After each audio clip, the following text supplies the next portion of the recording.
تعتبر الحجر موقعا استراتيجيا للاستيطان لما فيها من مقومات الحياة من وفرة المياه والأرض الخصبة، إضافة إلى كونها نقطة توقف للمسافرين لآلاف السنين ونقطة ربط بين الشعوب والثقافات الأخرى، فهي مفترق طرق الرئيس على طرق التجارة القديمة التي نقلت البخور والتوابل والسلع القيمة الأخرى من جنوب الجزيرة العربية إلى موانئ البحر الأبيض المتوسط، فضلا عن استمرارها برا إلى بلاد ما بين النهرين. Hegra is considered as a strategic site for settlement due to life necessities such as plentiful water and fertile soil. Furthermore, it has been a significant stopping point for travelers for millennia and connecting peoples and cultures. It was a key crossroads on ancient trading routes, which carried incense, spices, and other valuable commodities from southern Arabia to Mediterranean ports, as well as continuing overland to Mesopotamia. Nasa bus po kami niyan sa tour bus. التي استقرت في الموقع الحضارة النبطية، وتعتبر مدينة الحجر إحدى أهم المدن النبطية، وذلك بسبب موقعها الاستراتيجي وإبداع ومهارة النبطيين الذين أنشأوا الحجر منذ أكثر من 2000 عام، وكان ذلك تقريبا في نفس الوقت الذي تم فيه بناء سور الصين العظيم، كما تم أيضا تنصيب أول إمبراطور للإمبراطورية الرومانية القديمة. One of the magnificent civilizations that lived here is the Nabatean civilization. Hegra was one of the most important cities in the Nabatean kingdom. It thrived as a result of its strategic location on ancient trading routes, and as a result of the skill and ingenuity of the Nabatean people. The city of Hegra was created by Nabatean inhabitants over 2,000 years ago, around the same time that the Great Wall of China was first constructed and the Roman Empire appointed its first emperor. معنا تستمتعون في الرحلة بمشاهدة المناظر الجميلة، كما تستمعون إلى قصص التراث من الحضارات القديمة. كذلك توثقون اللحظات المميزة خلال رحلتكم باللقطات التذكارية الجميلة، ولكن نظرا لأهمية تراثنا العريق وللحفاظ عليه لأجيالنا القادمة لا بد من الالتزام بالتعليمات التالية. Enjoy with us seeing beautiful landscapes and listening to stories of ancient civilizations, capturing your beautiful moments during your journey with us. But due to the importance of this heritage and its preservation, we hope you follow the following instructions. مراعاة المواقع التراثية واحترام الآثار الثمينة وتقدير قيمتها التاريخية، وأيضا المحافظة على النقوش والكتابات بعدم لمسها أو الكتابة عليها أو تغييرها أو الإضرار بها بأي شكل من الأشكال. المحافظة على النظافة، وذلك بوضع القمامة في الحاويات المخصصة أو الاحتفاظ بها لحين الوصول للحاويات المخصصة أو عند مغادرة المواقع التراثية. كما يمنع التدخين أثناء الرحلة التراثية إلا في الأماكن المخصصة أو بعد المغادرة. عدم أخذ أي شيء من المواقع التراثية مهما كان، ويتضمن ذلك كل ما يكون على الأرض من الحصى والحجارة والرمل وما شابه. يمنع الدخول إلى المدافن، ولنتذكر دائما القاعدة الذهبية: لا نلتقط إلا الصور ولا نترك إلا آثار أقدامنا. Respect the antiquities and heritage sites and their archaeological value. Don't climb, mark or damage in any way. Place your litter in a trash bin or take the trash with you until it can be disposed of in a trash bin or removed from the heritage site. Only smoke in the designated smoking areas or after exiting the heritage sites. Refrain from taking anything from the heritage sites, including anything that's on the ground. It's not allowed for anyone to enter tombs. Always remember, take nothing but pictures, leave nothing but footprints. وجهتنا الأولى جبل إثلب ومنطقة الديوان. Our first stop is Jabal Ithlib and the Diwan area.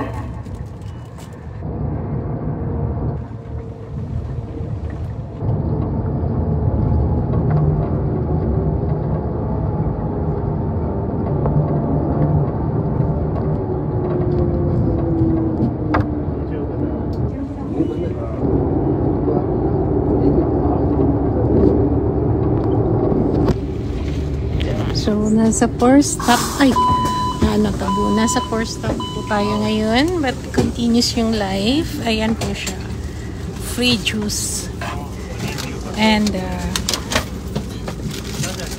ayan po. So, bababa po tayo ng bus. So, yeah, no need to bring this one, I think. We're going to come back. Come back? Yes, this the first stop.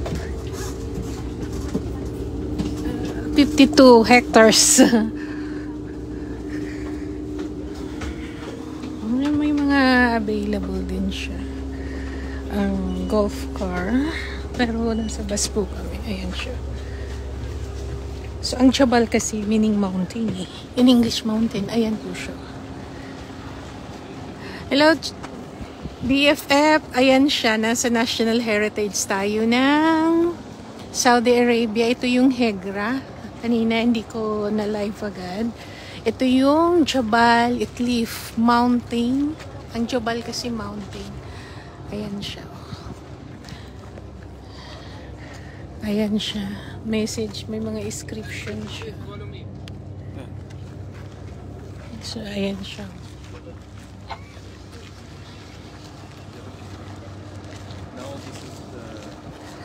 Hello BFF, ayan, nag-explore na ako ng Saudi, Jabal Ithlib, so Mount Ithlib in English, ayan siya.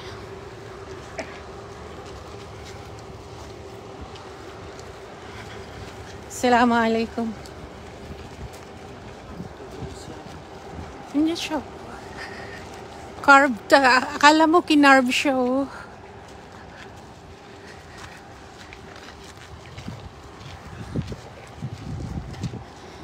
Panoorin mo BFF. Talagang totally amazed sa early civilization nila. Yung nabatian na people.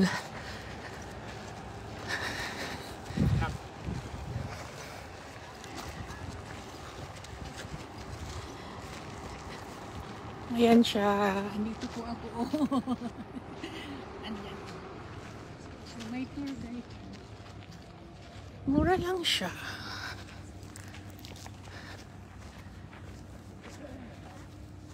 $95 Saudi Riyal sa Hegra. Mayroon ka ng tour bus. May free juice pa. So, from Jeddah, nagpalit kami ng bus. Tapos nagpalit uli kami ng bus.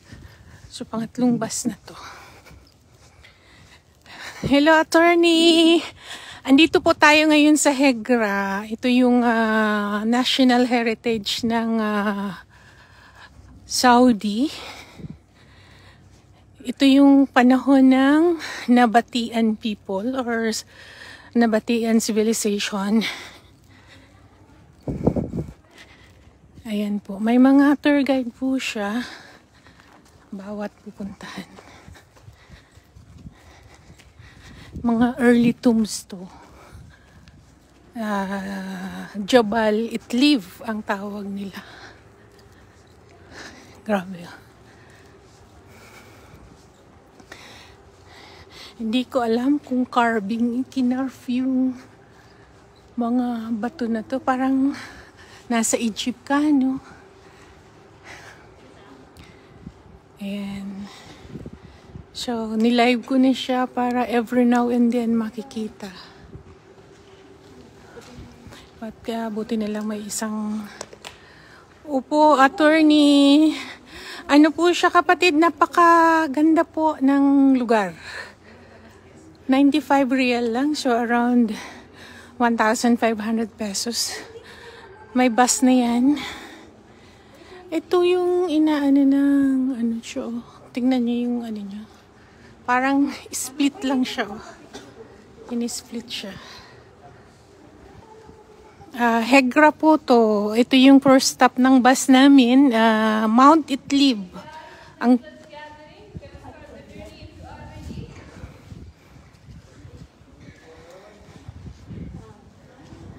ayan po ang aming tour. So, buti na lang may extra phone tayo for picture-picture.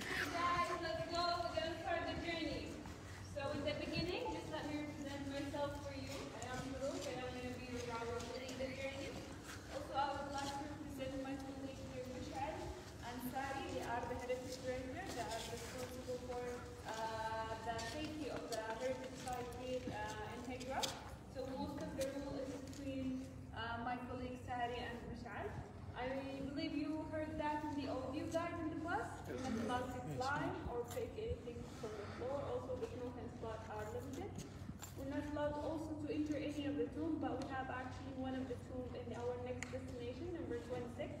We're gonna enter that one. So before we start, what is your information about Hegra site here, guys? It's Nabatean people resides here from 4th century to 2nd century before Christ. Perfect. Very good. Yes, it belongs actually to the Nabateans. It's similar to the Nabateans that used to live in Petra in the 9th century, but actually they chose Hegra as a second economic capital city for them in the 2nd century BCE. Why they choose Hegra in your opinion? Because it's located in a strategic location, key crossing point for the traveler caravan that used to come all the way from the south of Arabian Peninsula, passing from Hegra. They used to have over trading with those very valuable materials like the Frankins. This is actually what gave the Frankins trading road the famous name of it, and spices and different kind of perfumes at that time. Okay, so in here, our first destination, it's called Jabal Itlib, and it was actually a gathering point area for the Nabateans that used to come all the way, or actually for the leaders of the Nabatean that used to live here in Hegra. Why they choose the mountain of Itlib? Because as we're able to see, it's shade, it's cool all the day. That's why they choose actually this spot. After they selecting this spot, they start to curve in this great hall behind me that known or famous as the Diwar. So we find some remains that belong for the Nabatean, and they were actually very normal high people. But in your opinion, why they choose to curve the hall with a high ceiling? Any opinion? Anyone? Okay. So they decide to curve it with a high ceiling because of the ecosystem. So in here, no need to raise up my voice. Everyone can hear me even in the back because of the ecosystem. So it's a natural speaker for them, and also for the AC inside. So it's a natural air conditioner and also natural speakers for them. From the same mountain, they can go three dishes. They're known as a tranquilium. They use it to sit down and contemplate during their own gathering meeting at that time. In the next side of the mountain, you are able to see this natural path. It's famous of the sea, and also it was super rich, was a religious for the Nabatean people, also democracy at that time. So in the side of the seat, we are able to see like those niches that leading us for the different or multiple gods for the Nabatean. But the chief god for the Nabatean is famous of Dushara god. Simplified in the eagle shape, and you're gonna find it in almost of the tomb and the entrance of the tomb around Hegra. The most niche that we have information about it, the first one in the left. So if you are ready, please follow me.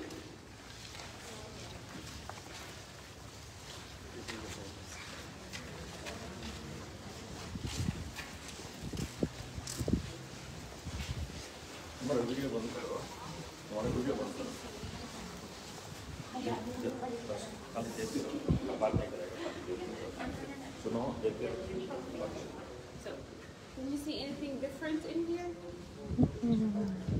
Carving. Yes, carving and the inscription on top of it. So this is actually the most niche that we have information about it from the inscription above.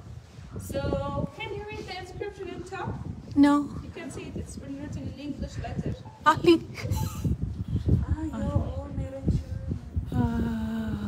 I cannot. I'm just kidding with you guys. It's It might look like in English in the beginning. You can see like the X and Y's and you like. it's not Arabic, sir. It's not Arabic. Yes. It's actually in the Latin language. Nabatean. So we can say it's like the beginning of it, of the Arabic. So what that inscription said, it said Shakuh bin Thawr, the name of the person that carved this niche or mosque for his guardian, known as Araga. So Shakuh bin Thawr came all the way from area called Busra, which is at that time a part of Syria, and carved the mosque for his guardian known as A'ra. This is actually what the inscription on top say. So the column shape in here, it's simplifying the A'ra god. And leading us also for the democracy of the Nabatean, they were very open with the another religious. They used to have multiple gods, but the chief one is Dushara. And you are free to worship or pray anywhere you like for your own god if you're coming from different destination. Okay. And the other side, they are believing it's simplifying. Till now it's theory between the archaeologists, but they're not sure yet. They are believing actually it's simplifying three guardians known as Lat, wa Manat, wa Uzza. All of them are female, and some of them simplifying the powerful and the money. Until now, they're not sure from it because they didn't have a proof yet about it. And back to the other side, we have, do you remember the eagle shape? Yeah. Do you remember the name? Dushara. Yes, Dushara. And this is the information so far. Do you have any question, guys? No. Okay, so take your time. Our limit where as my colleagues are standing. So take your time if you want to have like some photos. I will be there if you want to ask any question. And we have like 5 minutes maximum. Then we can go to our next destination. Okay, thank you. So 5 minutes to explore.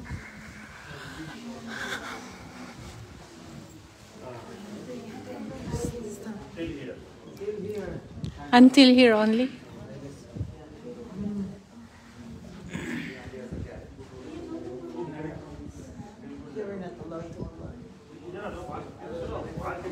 नहीं जा सकते बस बस मैं सबसे दूर खड़ा हूँ Dito tayo ngayon. Ayan, hanggang dito lang tayo.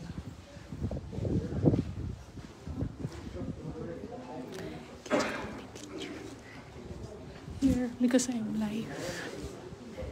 Yes, here.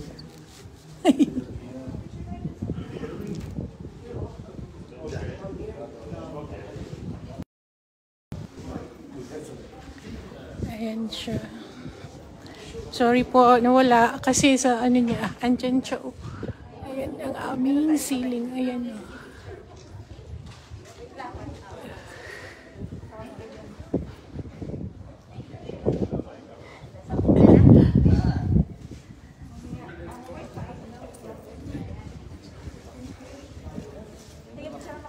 Ayan siya. Andito po tayo sa Mount Itlib o yung tinatawag nilang Jabal Itlib.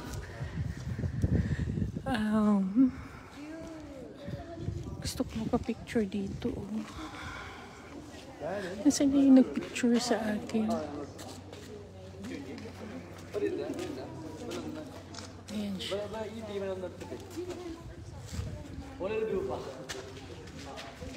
Yan po ang paligid. So, andito po tayo ngayon sa Hegra. First stop po natin. Ayan, ang ganda oh. Ayan.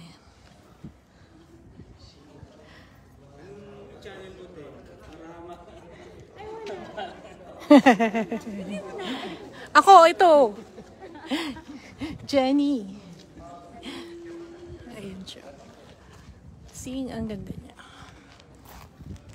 Ito daw yung, ano yung Dorsya pa yun?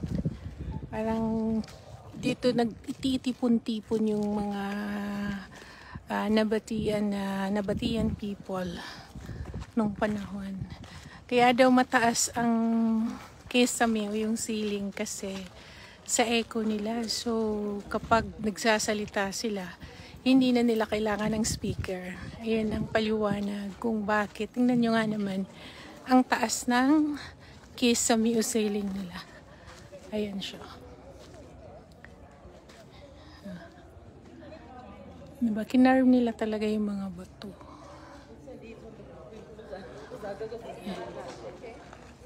May mga inscription din siya.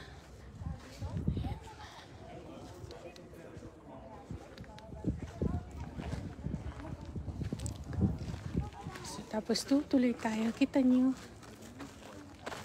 yung mga ano talaga nila oh.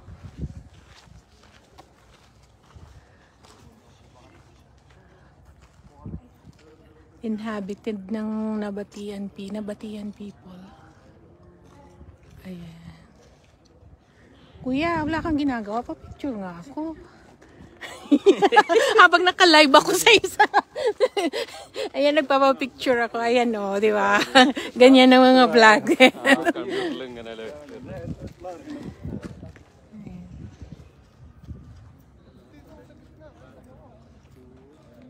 Kaya na po, iyon po, kuya.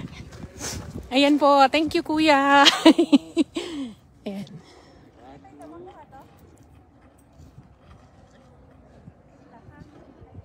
Iyan pa, kuya. Oh, ayan, oh. Mukha nga naman siyang tika pa, no?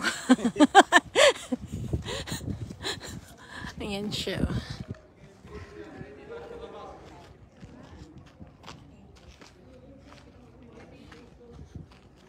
Thank you, kuya. May souvenir na.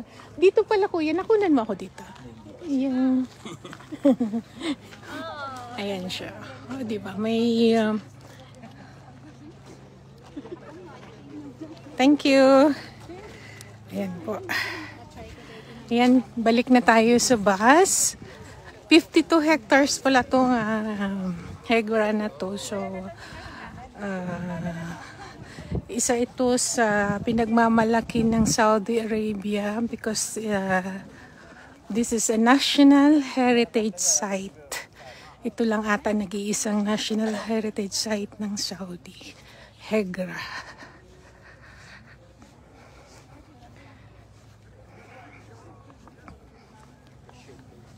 Kung titignan nyo, no? Pero inhabited siya. May tubig, may ano...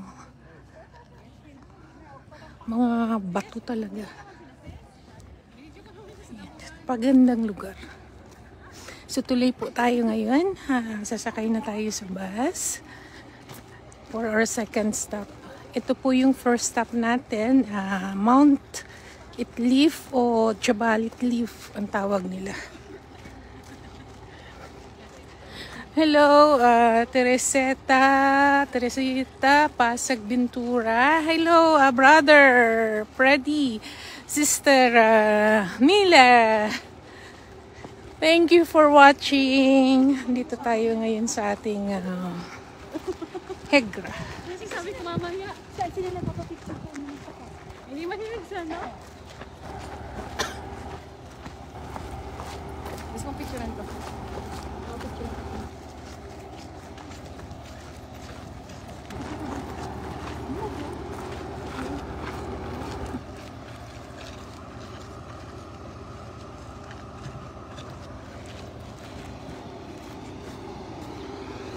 Ayan po.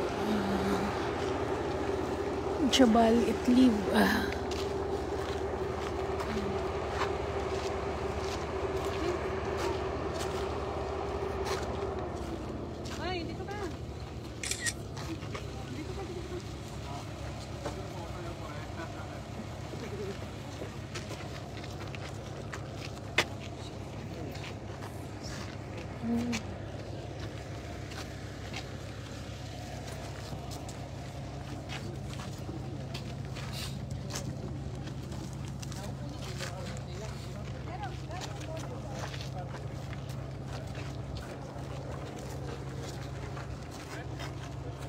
So, ang sunod natin is Jabal Al-Ahmar.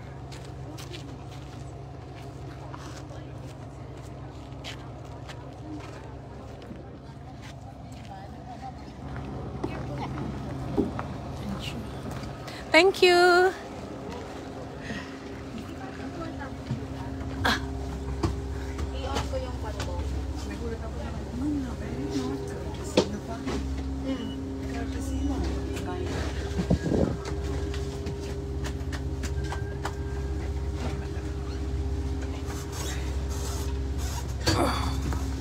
Balik tayo ngayon.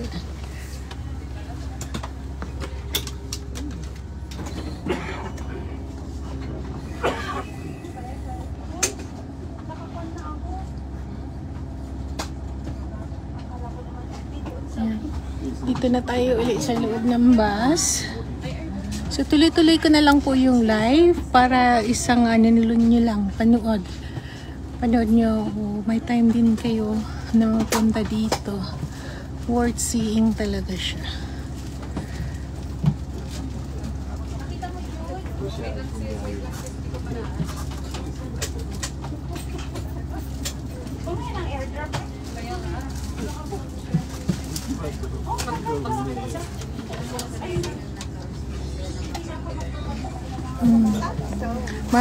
Nakikita nyo, tingnan nyo yung mga bahay na bato nila, maliliit.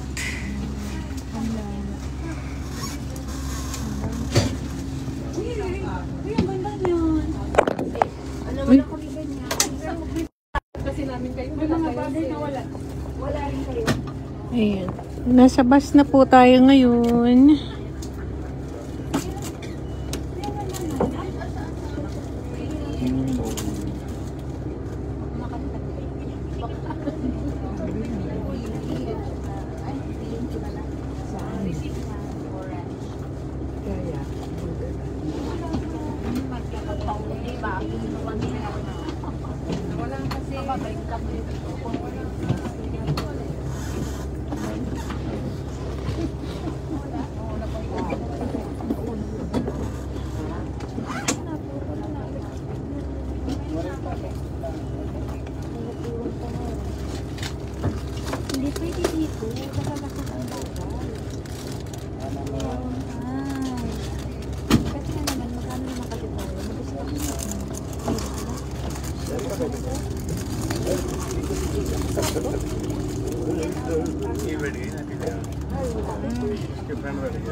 Ayan, ay sorry, nakahinto pa po tayo, naantay pa natin yung mga kasamahan. Ayan po yung aming tour bus.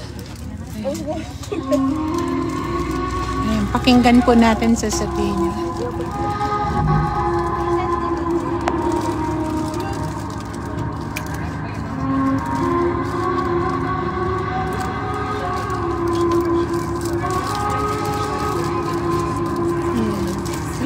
ganda ng lugar.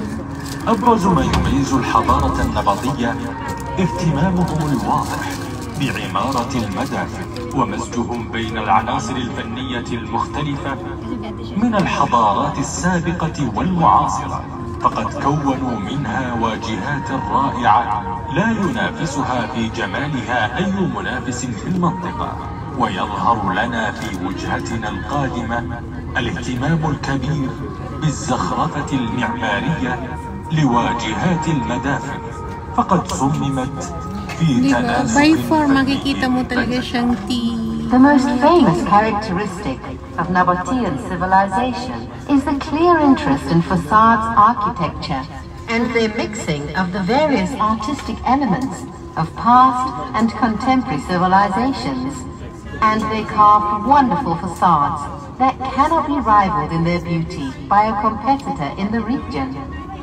Our next destination shows the great interest in the architectural decoration of the tomb facades, which were designed in a wonderful artistic.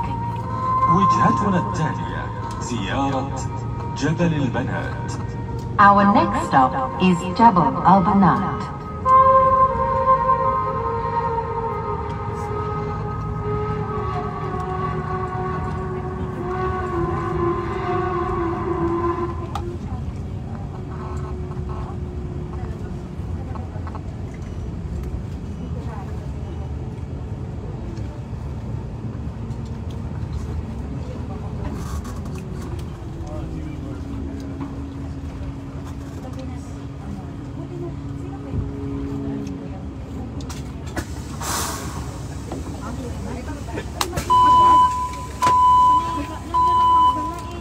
So, Jabal al-Banat,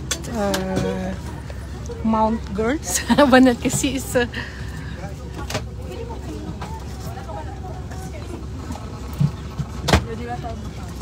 ayan siya. Pupunta na tayo, bababa na tayo.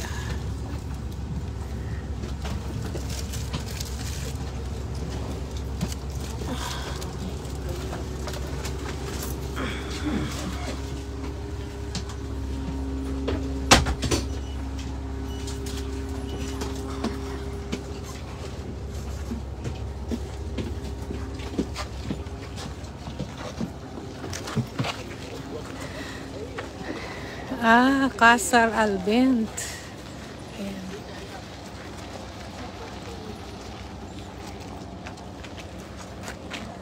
So, ayusin ko lang po yung sapatos sa na ano yung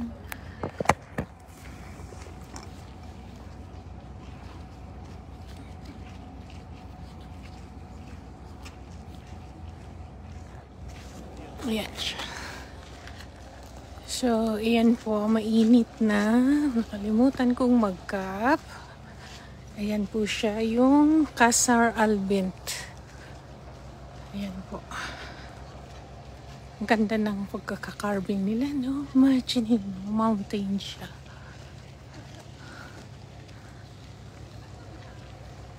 Hello, Jing Silurcero. Thank you for watching. Si Chef Patsy Viladi and Teresita Pasag Ventura, thank you for watching. Si Sis Mila, si Sis Bing, si Dennis, thank you. Kapatid, si Attorney Rosula. Andito po tayo ngayon sa Qasr al-Bint o Jabal al-Banat.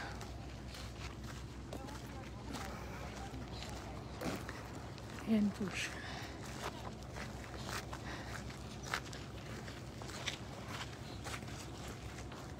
Ganda oh. Wala ka talagang makikita. Ano niya?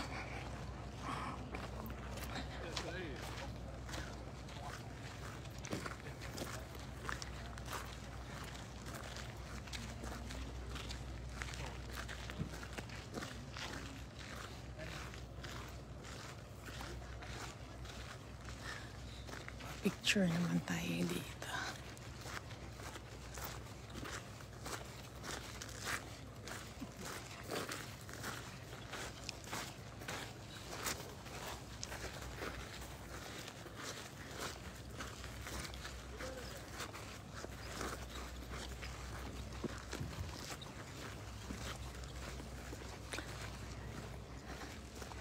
Tingnan natin kung ano yung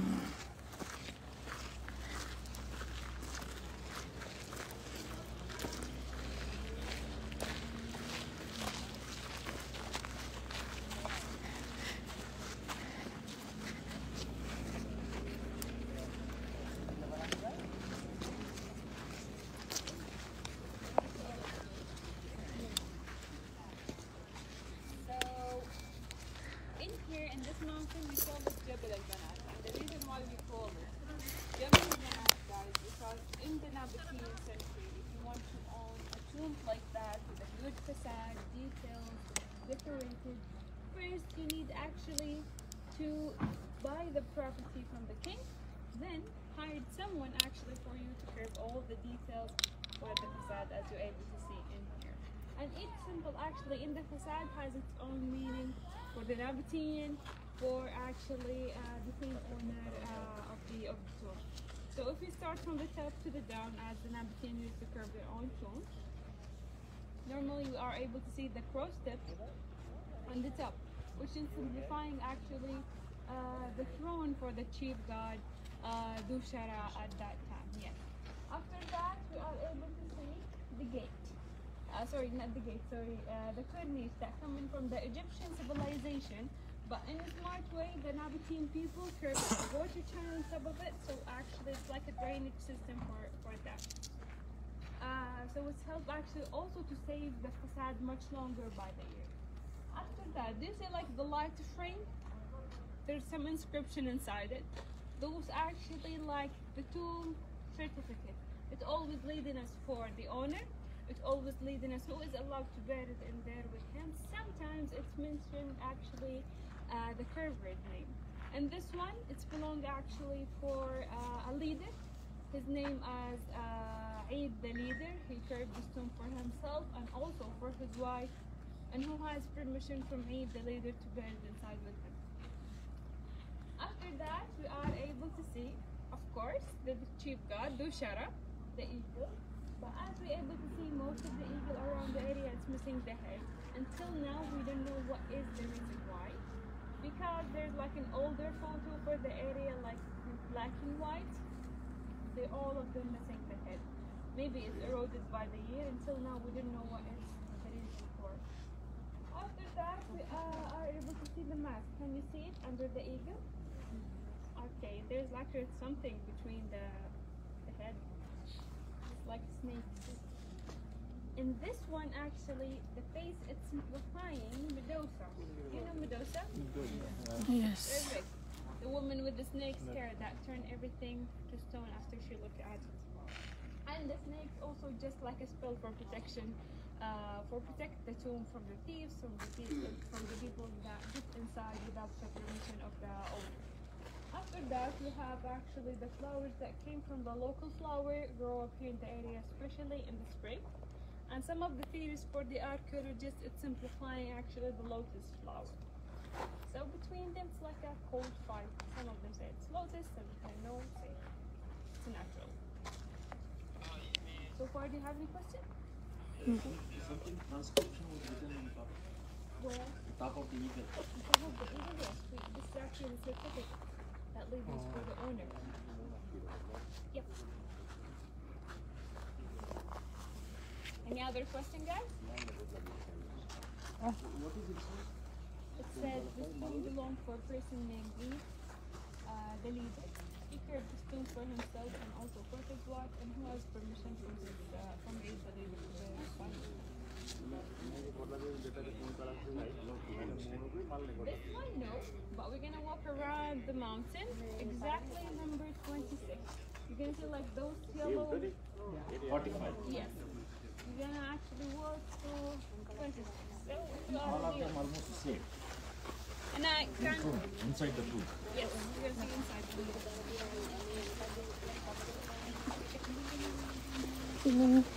Hindi na sana yung aking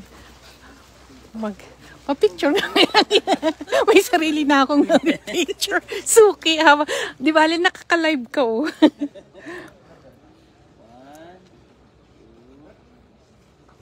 Thank you. Enjoy. Oh. He's our frequent traveler. What? He's our frequent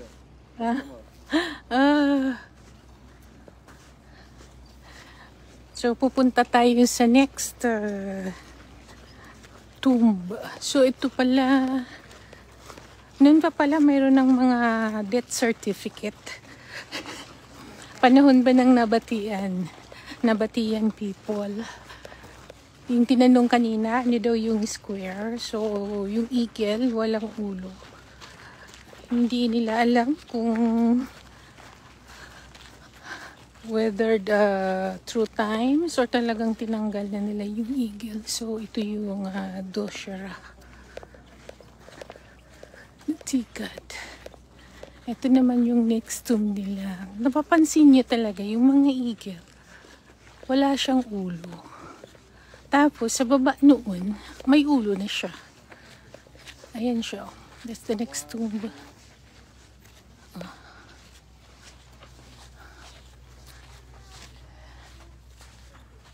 Ayan siya. Ang galing. So, from that time, yung mga rich na, sila yung nagkakaroon ng mga tomb na ganito. Talagang pina-carve na nila yan at binili nila. So, nakikita niyo yung eagle. Wala siyang ulo. Tapos, sa baba ng eagle, mayroon na siyang ulo. Yung sinong nakalibing dyan.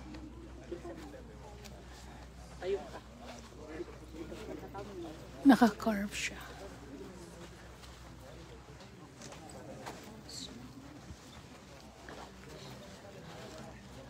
So, bawal mag-peek kahit na ano. Ito yung may flowering din siya.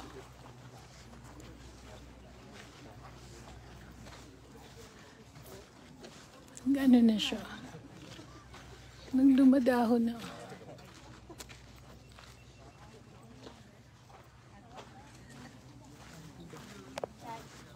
Merong maliit. May cute. Sa baba. Ayan siya. Tama, kahit siya yung eagle niya. Oo, maliit. So ito, isa lang 42 siya.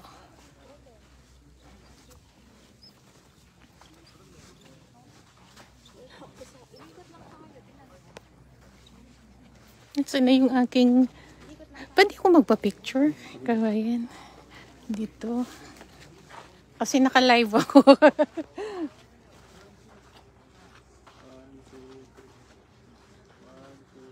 Thank you. So, ayan siya. Palibot niya talaga is mountain pa rin.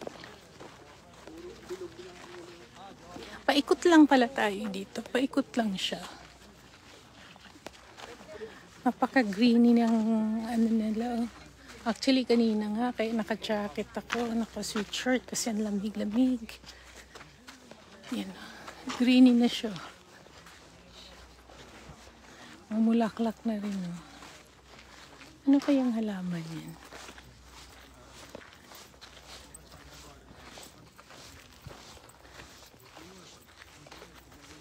Tanungin natin mamaya sa tour guide kung anong halaman yan.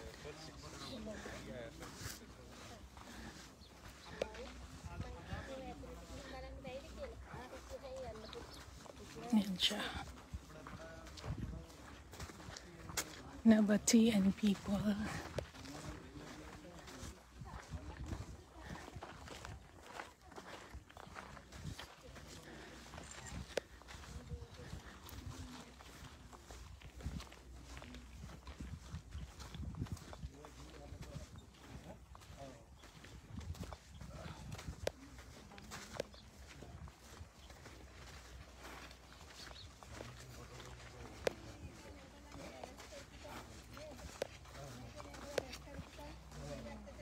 Yung mga...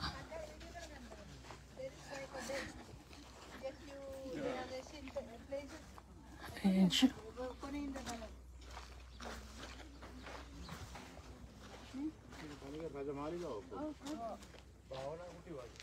So ito yung number 34 to. Siya.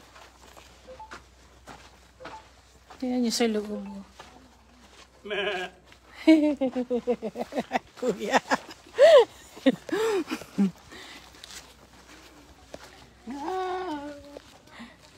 Ayan siya.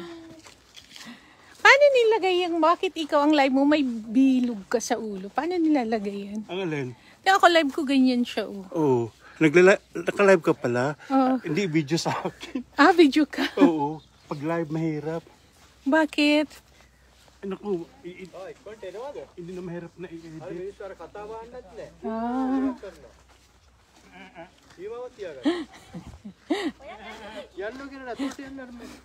Nagulat pa ako kay Kuya. Hello, Dennis. Thank you for watching. Ay, namimitin mo?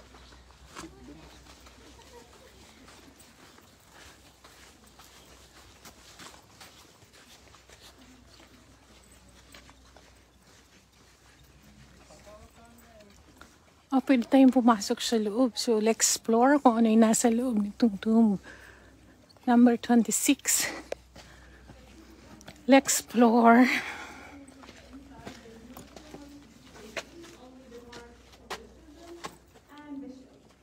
Ayan. Maraming tao.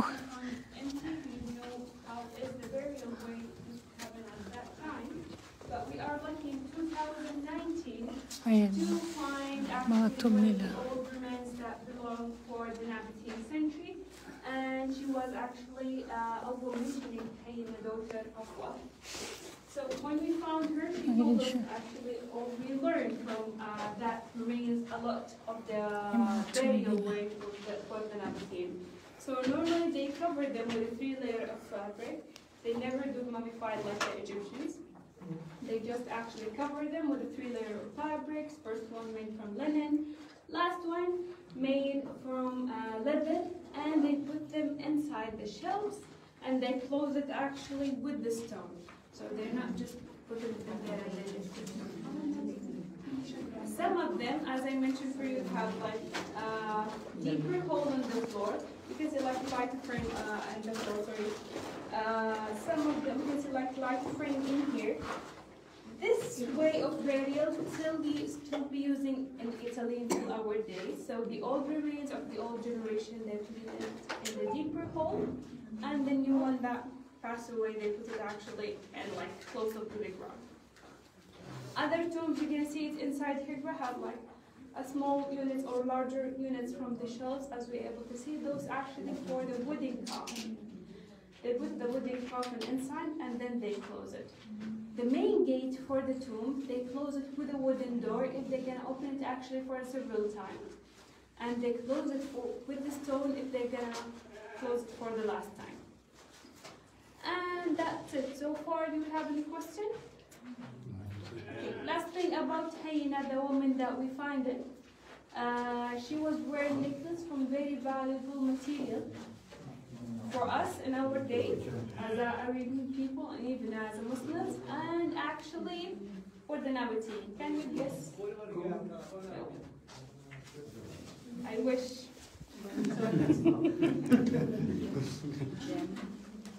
It was actually made from dates.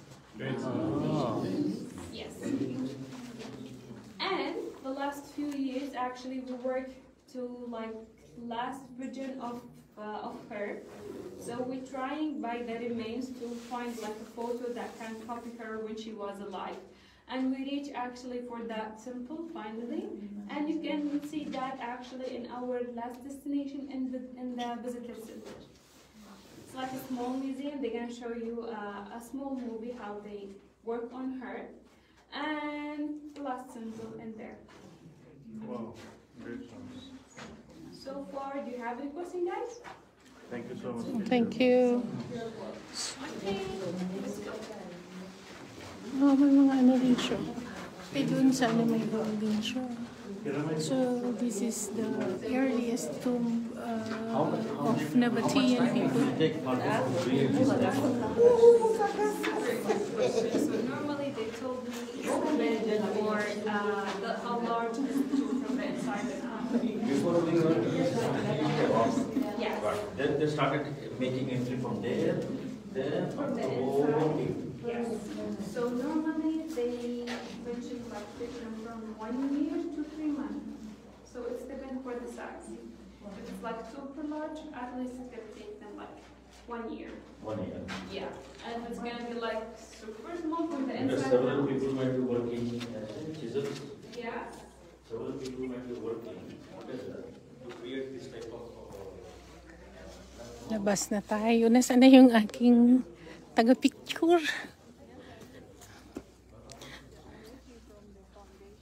Kuya, syempre magpapapicture ulit ako. Thank Parang you. mas maganda to. Oo nga, kaya nga dito. Hindi kasi may inscription siya, wala na naman siyang ulo, yung eagle.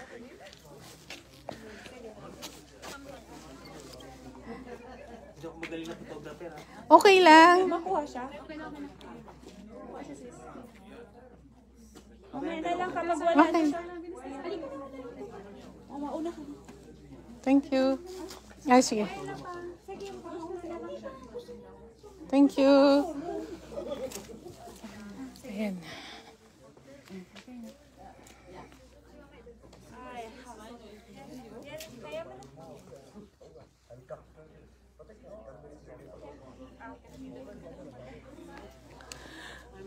So, ito yung Casar al Viento. Ayan. Ayan. Ang aano ng mga nila. Let my picture go, right?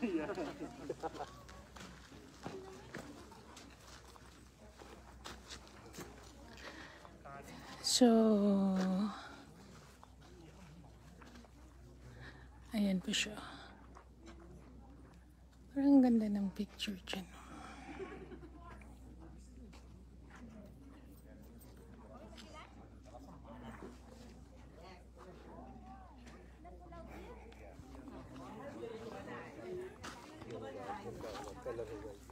Kuya, dito naman tayo sa diserto. Ang view. Hinanap pa talaga siya eh. Hindi tayo... Yan po yung disyerto.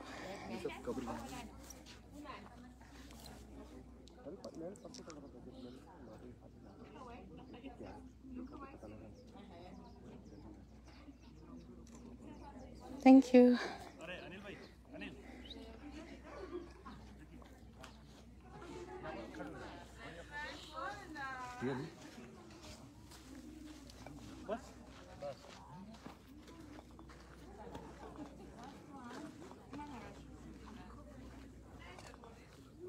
Yan siya. So, mamaya tayo ulit magla-live. Kuha tayo muna ng mga video. Thank you for watching.